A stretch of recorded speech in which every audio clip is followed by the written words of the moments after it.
Pour notre série d'interviews sur les arts oratoires, nous avons rencontré Maras, l'un des grands slammeurs bordelais. Il travaille pour Street Death Records, une association qui à la base était conçue pour être un label. La structure a finalement pris une toute autre direction et s'est spécialisée dans le développement des arts oratoires et du slam. En proposant des activités culturelles dans Bordeaux, comme des visites de musées slamés par exemple, les actions de Street Death Records s'accordent dans le patrimoine bordelais. Maras écrivait déjà des textes de rap avant de pratiquer. C'est il y a une quinzaine d'années dans une soirée de slam qu'il a découvert la discipline. Il s'est passionné pour le slam et a commencé à fréquenter régulièrement des cafés et autres lieux où il pouvait s'exprimer. Quand j'ai demandé à Maras quelle était la force de son art, j'ai été surpris qu'il me réponde que pour lui le slam n'est pas un art. Le slam se construit davantage au travers de la rencontre de gens qui vont pouvoir s'exprimer dans différentes disciplines oratoires. L'improvisation, la poésie et le stand-up peuvent être inclus dans le slam. L'une des forces du slam est donc pour Maras la rencontre des gens au travers de ces différents moyens d'expression. Slam, art oratoire contestataire. Donc tu vois, même lui disait que c'était un art, là où moi je disais que c'en est pas un.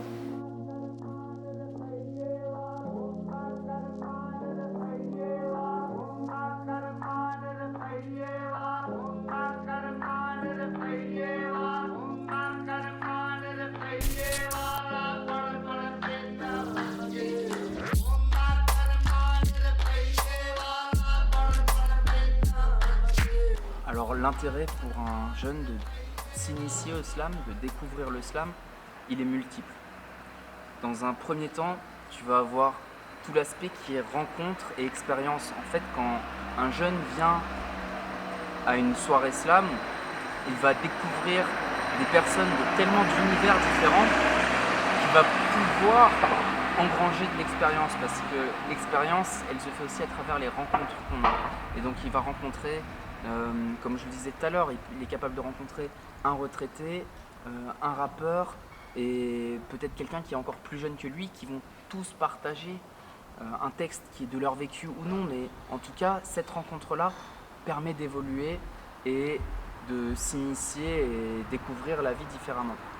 La deuxième chose, c'est qu'un jeune, quand il participe à une soirée slam, il apprend à s'exprimer en public en fait. Si vraiment il devient acteur de la soirée slam et qu'il va au micro, qu'il prend le micro, ou s'il n'y a pas de micro, qu'il prend tout simplement la parole en public, il va s'initier à l'éloquence, il va s'initier aux arts oratoires, et donc ça c'est quelque chose qui te sert ensuite dans la vie de tous les jours. Ça va te servir dans ton métier, quel qu'il soit, parce qu'on est quasiment toujours obligé aujourd'hui de prendre la parole et de la prendre de plus en plus souvent pour présenter et défendre nos intérêts. Donc quelque part, il va développer une nouvelle pratique qui lui servira dans la vie de tous les jours. Parce que la parole, ça reste le lien entre les humains. Donc que tu sois en train de parler à tes enfants, que tu sois en train de parler à tes parents, que tu sois en train de parler à ton employeur, que tu sois en train de parler à tes employés, que tu sois en train de parler dans une boulangerie même. Tout ça, c'est la parole qui te permet à chaque fois d'obtenir ce que tu veux ou de comprendre ce que l'autre veut aussi. Et donc tu t'inities un peu à ça. Et un dernier intérêt que tu vas avoir, c'est de t'initier à la créativité. Parce qu'en fait, quand tu veux transmettre un propos sur une scène slam, au lieu de dire tout simplement « hier j'ai acheté une baguette », tu vas être capable de dire le jour où la pluie est tombée si fortement que je n'ai pas eu besoin de pleurer, j'ai quand même trouvé mon courage pour aller chercher le dû dont j'avais besoin. Et hop, là je l'ai fait en impro, mais quelqu'un pourra même le faire des millions de fois mieux que ça.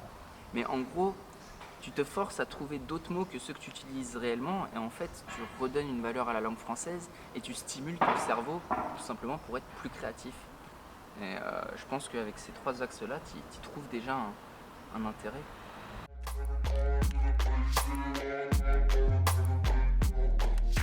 Il y a une culture slam bordelaise, effectivement. Alors, il faut savoir que le slam, il est souvent à l'image, dans chaque ville, en France, il est souvent à l'image des personnes qui ont composé l'association au départ. qui ensuite a installé les soirées slam. Même si ensuite ils se diversifient, on pourra constater par exemple qu'à Reims, il y a un slam qui est très comique, très stand-up, parce que dans l'association, ils ont des personnes qui ont un slam qui tend vers le comique et le stand-up. Ça ne veut pas dire que sur leur scène, ensuite, il n'y a pas des personnes qui ont des textes plus mélancoliques ou des textes plus rappés. Si tu regardes à Nantes, tu vas avoir un slam qui est très autour de l'énergie, mais aussi de la technique. Et donc, ça, à Bordeaux, nous, on a très tôt eu un slam qui avait une tournure assez contestataire. Puisque en 2007, quand j'allais dans les soirées slam à Bordeaux, celui qui animait les soirées slam, c'était Khalid. Khalid, des lyricalistes, et lui, il définissait le slam de cette façon-là. Il disait slam, art oratoire contestataire. Donc tu vois, même lui disait que c'était un art, là où moi je disais que c'en est pas un. Donc finalement, ça montre aussi qu'on a tous des définitions différentes du slam et que chacun peut se l'approprier comme il veut. Ça veut pas dire que Khalid et moi on n'était pas d'accord. Ça veut juste dire qu'on le concevait d'une façon différente. Et ça, sa définition en fait, elle a fait qu'il ouvrait aussi, il donnait beaucoup d'espace aux gens qui avaient du texte contestataire. Et à Bordeaux, on a donc depuis 2007 cultivé une certaine forme de contestation sur les scènes slam, même si aujourd'hui ça s'est beaucoup plus ouvert et un peu plus dilué parce que justement les scènes slam ont été reprises par notre association et que notre association elle a une tendance à dire que le slam c'est surtout un endroit où se regroupent des gens qui ont des valeurs différentes. Mais il y a une culture slam bordelaise parce que le slam il est présent à Bordeaux depuis aujourd'hui plus de 15 ans et que le mouvement n'est jamais mort et que même dans les moments où le slam il a en fait chuté en termes de popularité on va dire après que l'effet Grand Corps Malade soit retombé. Je sais pas si tu as connu l'effet Grand Corps Malade. Je connais le chanteur mais l'effet Grand Corps Malade. L'effet Grand Corps Malade c'est dans les années 2005-2006. Après la sortie de son album, il y a eu un essor des soirées slam en France. Et en fait, comme tout effet de mode, après ça retombe. Et le danger quand tu as un effet de mode, c'est qu'il disparaisse totalement. Et là, le mouvement, il a continué. Ça montre qu'il y avait réellement un besoin et que c'était pas juste un effet de mode. Que c'est quelque chose qui s'est installé dans les pratiques de la ville. Et aujourd'hui, dans toute la ville, quand on dit le mot slam, les gens, j'ai l'impression qu'ils savent quand même à peu près de quoi on parle. Et l'événement il vit toujours et le samedi soir les gens peuvent aller aux soirées slam et même le lundi soir, le mardi soir, il y a plein de soirées de poésie dans la ville, elles vivent et ça montre qu'on a une vraie culture du slam à Bordeaux.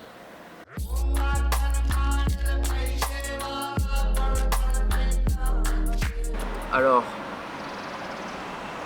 c'est toujours délicat quand tu dis mon apport à cette culture parce que j'aurais l'impression de le mettre en avant et le slam pour moi c'est quelque chose où je mets plutôt une pratique en avant, où je mets un collectif en avant. Alors ce que j'ai essayé d'apporter dans ce mouvement en tout cas, c'est réunir les gens. J'ai essayé de créer des soirées au moment où il y avait justement plus Khalid, au moment où certains acteurs sont partis, ont quitté Bordeaux. J'ai essayé de faire en sorte que le mouvement ne meure pas, qu'il puisse encore y avoir des soirées slam à Bordeaux et que les gens puissent encore avoir un espace de libre expression. J'essaye de transmettre au maximum cette pratique aux jeunes parce que je fais 50, 60 ateliers je pense dans l'année facilement pour que justement les jeunes puissent être initiés à l'éloquence, au slam, à l'écriture créative, au rap. Et donc mon apport il se fait peut-être aussi je crois dans la transmission. Quand je regarde là sur les jeunes que j'ai eus, il y en a qui ont créé leur propre scène, il y en a qui sont en train de gagner en visibilité à l'échelle nationale, qui s'essaye ensuite dans des autres pratiques. Donc en fait, mon apport, il est tout simplement de transmettre, de donner quelques graines pour que chacun puisse faire pousser son arbre ensuite et pour que ça puisse continuer de rester dans le paysage bordelais de la culture.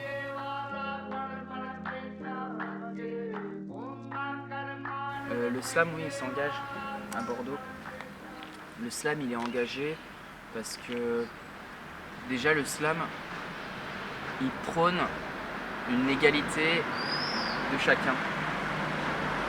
Le slam, il défend l'égalité des sexes parce que lorsque tu vas à une scène slam, aujourd'hui tu verras qu'il y a aussi un public qui est autant féminin que masculin. Tu verras que on donne la parole aux femmes, on donne la parole aux hommes, et ça indépendamment du sexe en fait. C'est-à-dire que c'est un mouvement qui, contrairement à d'autres pratiques, à d'autres disciplines qu'on verra peut-être plus masculines, et où on verra une différence entre des personnes.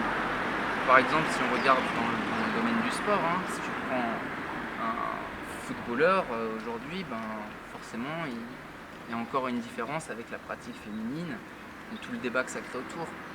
Si tu prends le rap, si on va plutôt vers une pratique artistique, tu verras qu'ils sont encore en train de batailler pour mettre la femme en avant.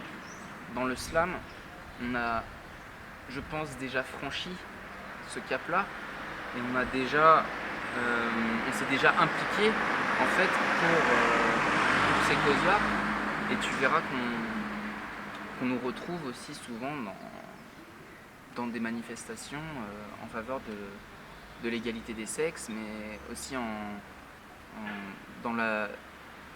tu nous verras aussi sur des manifestations qui sont contre la discrimination, qu'elle soit, peu importe sa forme, qu'elle soit sociale ou ethnique.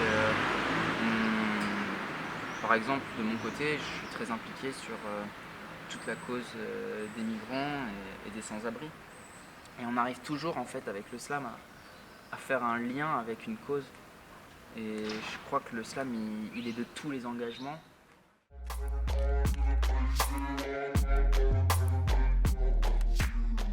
Le slam, faut que tu l'imagines comme un ensemble, comme un sac de bonbons en fait, dans lequel tu aurais du rap, du stand-up, du conte, des discours d'éloquence, de la poésie classique, de la poésie contemporaine.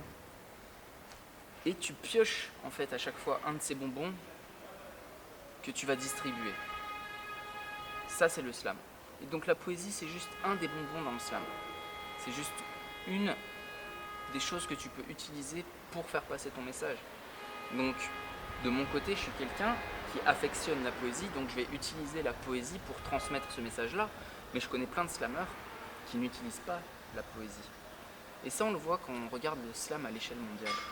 Si tu regardes à l'échelle mondiale, le slam en Allemagne par exemple, ou le slam dans les cultures nordiques, tu verras que le mouvement dominant dans le slam sera souvent le comique.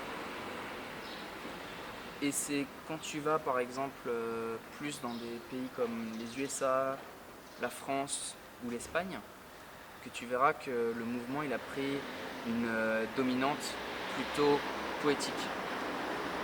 Donc la poésie, c'est juste une des façons de s'exprimer dans le slam, mais elle n'est pas obligatoire.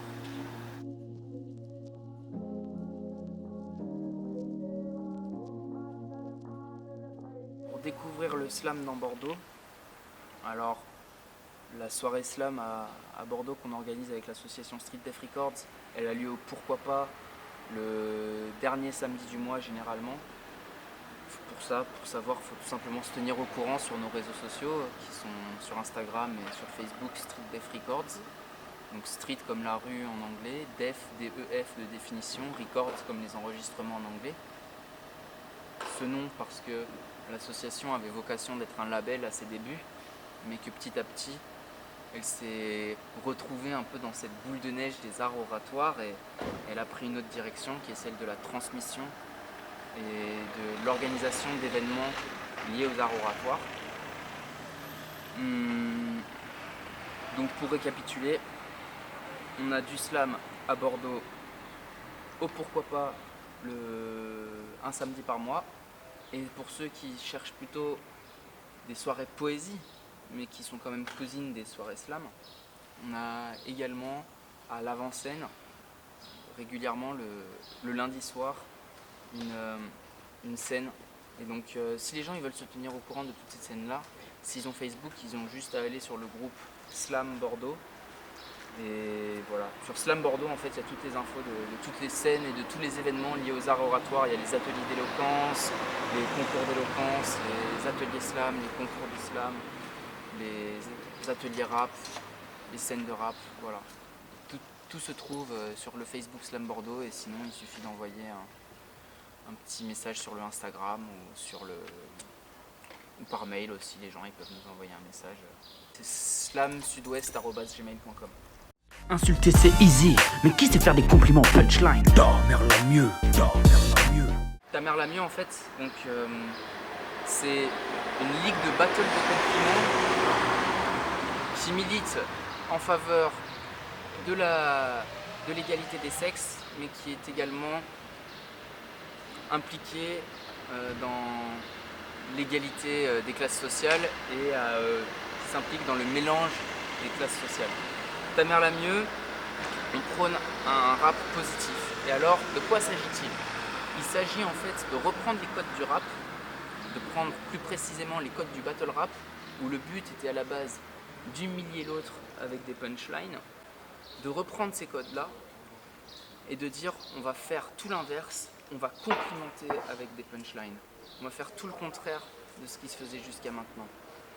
Et l'intérêt en fait, c'est de voir que c'est encore plus difficile aujourd'hui de faire réagir quand on dit du bien de quelqu'un.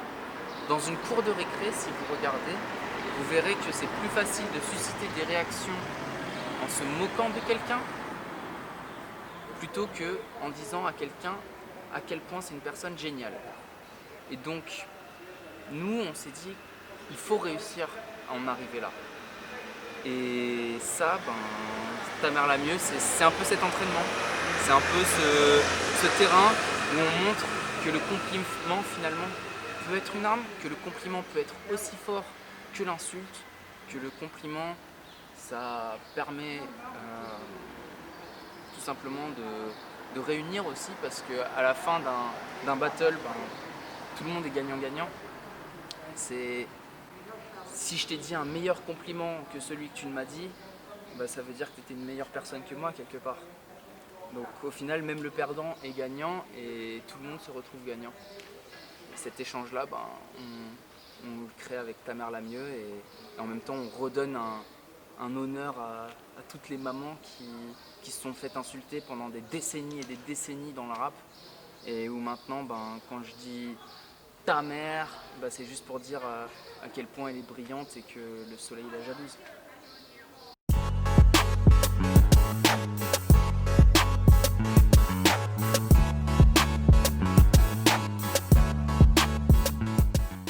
Ça va carrément faire mal, on va s'éclater sans airbag. Manifestant ou CRS, qui fait le Néandertal? Des questions, les promesses foires, oui ça pue l'esquive. Répression et mauvaise foi, qui a tué Steve? Les temps d'arrêt tombés, les grenades font pandémie. Le manga s'est trompé, c'est une famille sans Rémi. Empire de Piranha, y a plus d'avenir mama. On se noie pour des billets comme le bébé de Nirvana. Mate le miroir là, de pire en pire le blabla. Pour être crédible, les politiques s'entraîneront à dire voilà. Plus rien de vrai dans ce propos, je vois des flics et je les pense robots.